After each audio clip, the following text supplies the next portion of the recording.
¿Qué son las memorias? Las memorias son los sistemas que utiliza nuestro cerebro para gestionar la información que viene de nuestro exterior y también aquella que producimos constantemente en nuestro interior. Las memorias son archivos neuronales, son redes, son contactos entre neuronas. Por esto hay varios tipos de neuronas, de memorias, y además las distinguimos en función de cómo se producen estas conexiones. Hay memorias inconscientes, como las que guardan nuestros aprendizajes, el saber nadar, el ir en bici, el tocar el violín. Hay memorias inconscientes muy efímeras, como las memorias sensoriales. Las memorias sensoriales son las que nos permiten recoger la información exterior que viene a través de nuestros sentidos, las ondas, los fotones, y nos permiten tener una visión integrada de la realidad. Pero esta información se desvanece si no se utiliza, si no se procesa. Y para ello están las memorias a corto plazo, como la memoria temporal, que la utilizamos para hablar, para hacer cálculo mental, para guardar una oración mientras la estamos escribiendo.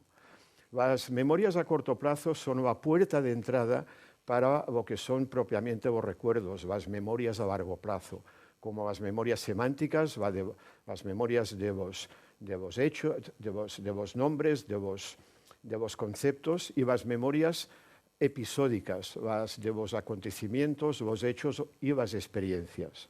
Por lo tanto, utilizamos memorias para guardar aprendizajes, cosas aprendidas, para grabar recuerdos, pero también para entender la realidad, para discurrir, para razonar, para programar futuros, para tomar decisiones reflexivas. Voy a pedirles ahora un pequeño esfuerzo. ¿Eres tan amable de ayudarme? Mira, ven aquí con... Les voy a pedir que memoricen una lista de palabras que ahora yo les voy a recitar. ¿Están preparados? ¿Sí? Concéntrese. Caramelo, ácido, azúcar, amargo, bueno, sabor, agradable, miel, refresco, chocolate, duro, pastel, comer, tarta. Las personas que crean que he dicho la palabra sabor, que levanten el brazo, por favor. Las personas que crean que he dicho la palabra dulce, que levanten el brazo ahora, por favor. La mayoría, ¿verdad? Tú eres notario. Y eres notario de que yo no he dicho la palabra dulce. Gracias. ¿Qué ha pasado? A muchos de ustedes se les ha producido una asociación errónea. Es una jugarreta de nuestra memoria a corto plazo. También está relacionado cómo evocamos los recuerdos mediante las asociaciones. La memoria a corto plazo en realidad es el recurso clave para atender. Atender quiere decir seleccionar, concentrarnos, filtrar, seleccionar y concentrarnos, ya sea mentalmente o mirando alguna pequeña porción de toda la cantidad de información que recibimos externamente. Piensen que en nuestras retinas, en cada retina de nuestros ojos, recibimos aproximadamente unos 70 gigabytes de información por segundo, equivalente a 70 películas de vídeo con sus bandas sonoras. Esto es absolutamente inasumible. Por lo tanto, seleccionamos y no podemos guardar todos los detalles de una escena, es imposible. La memoria a corto plazo tiene estas limitaciones, tiene una limitación de capacidad. Por ejemplo, con la memoria a corto plazo se pueden manejar unos 7 conceptos o palabras simultáneamente. Yo acabo de recitarles una lista de 14 palabras.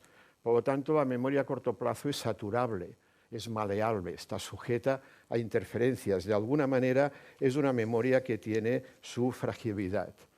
Además, no podemos atender varias cosas simultáneamente, las hemos de atender una tras otra. Por este motivo, es una barbaridad conducir y hablar por el móvil o intentar leer un WhatsApp o contestarlo, porque en estas circunstancias el riesgo de accidentabilidad, como está comprobado, es altísimo. Como les decía, la memoria a corto plazo es el paso obligado para guardar recuerdos, para formar y guardar recuerdos. ¿Cómo formamos los recuerdos?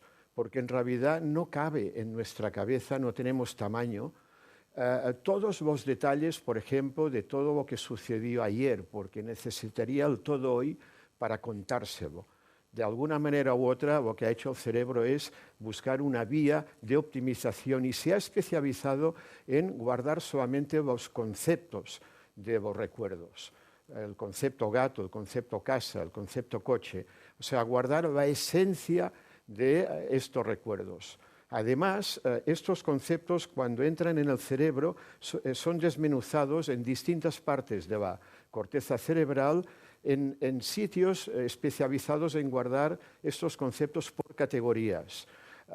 Gato, mascotas, pino, árboles, martillo, herramientas.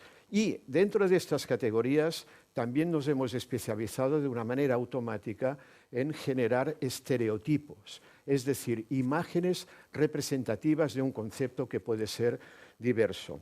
Luego viene el momento de, una vez el recuerdo está guardado, de evocarlo, de recordarlo. Y cuando uno recuerda algo, el cerebro pone inmediatamente en marcha un super Google extraordinario, extraordinariamente eficaz, brillante, que a través de mecanismos de asociación ensambla la información ubicada en distintas partes y nos provee el recuerdo, que de alguna forma u otra es una recreación de lo que guardamos en su momento.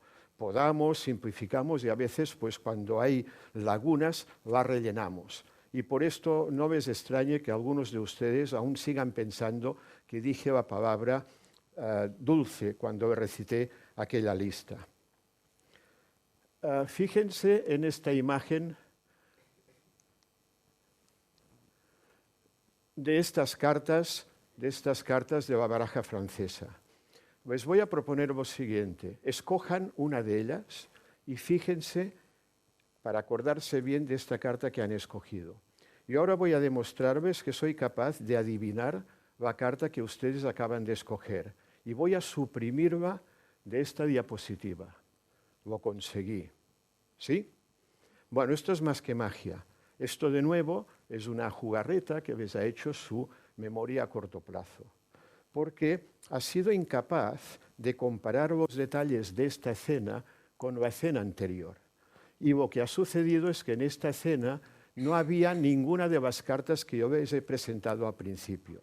La memoria temporal es incapaz de ir comprobando constantemente los detalles de una escena con la anterior para deducir en segundos que yo no les he presentado ninguna de las cartas que les presenté al principio. Pero es que además, cuando ustedes escogieron alguna de estas que yo les he ofrecido, inmediatamente, incluso de manera consciente, ustedes han fabricado un estereotipo y han guardado un estereotipo de las cartas de la baraja francesa.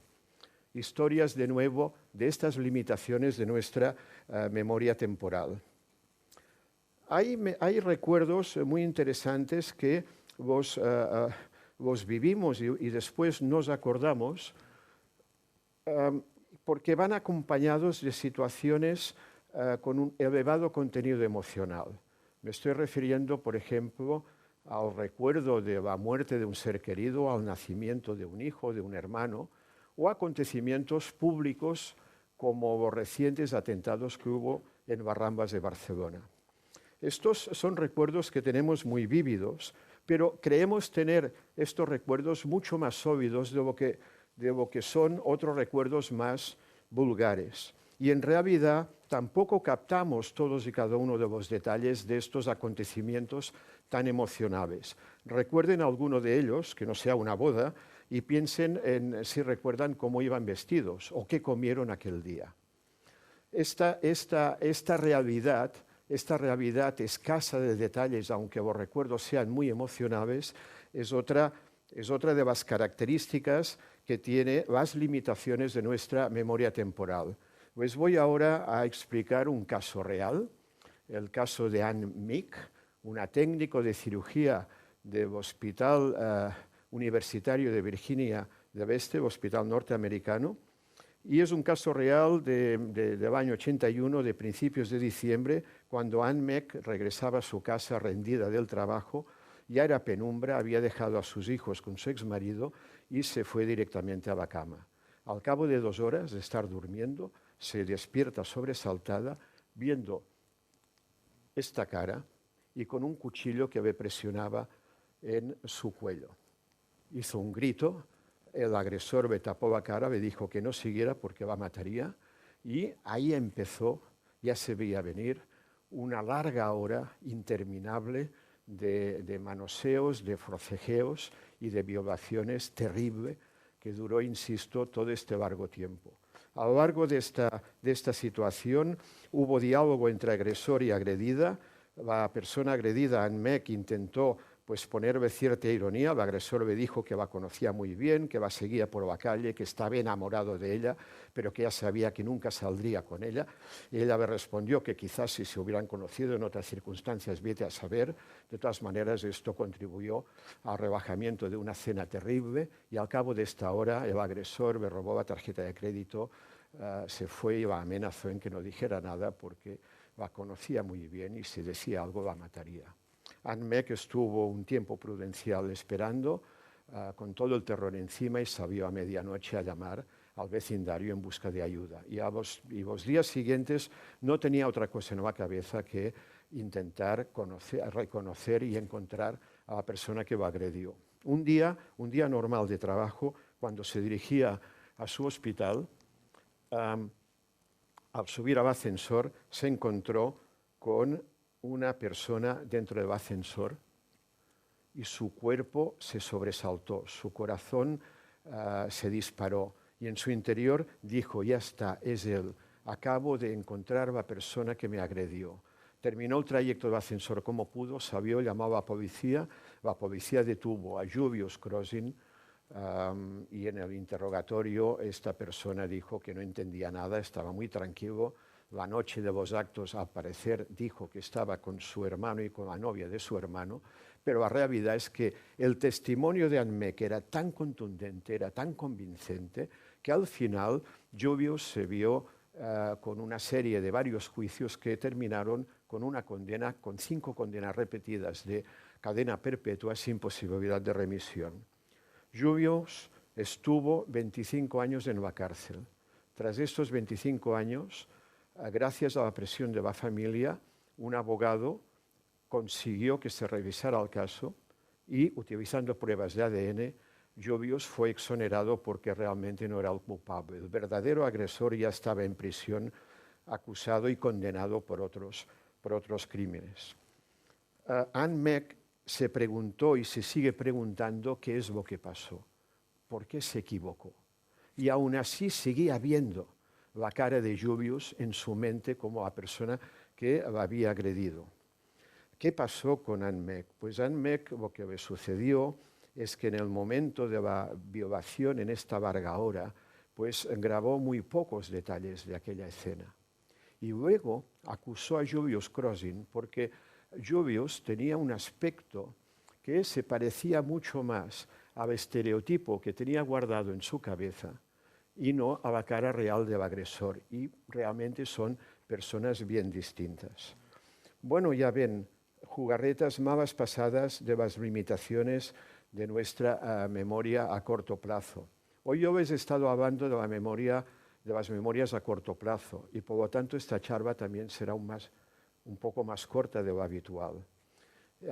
Y han comprobado que estas memorias son frágiles, todas las memorias son bastante frágiles, y a veces lo que quizás deberíamos ser es personas un poco más indulgentes. Sostengo que conocer más y mejor al ser humano, conocerlo con más y mejor conocimiento científico, de alguna manera u otra nos tiene que hacer ser personas más indulgentes, quizás más buenas personas. Muchas gracias.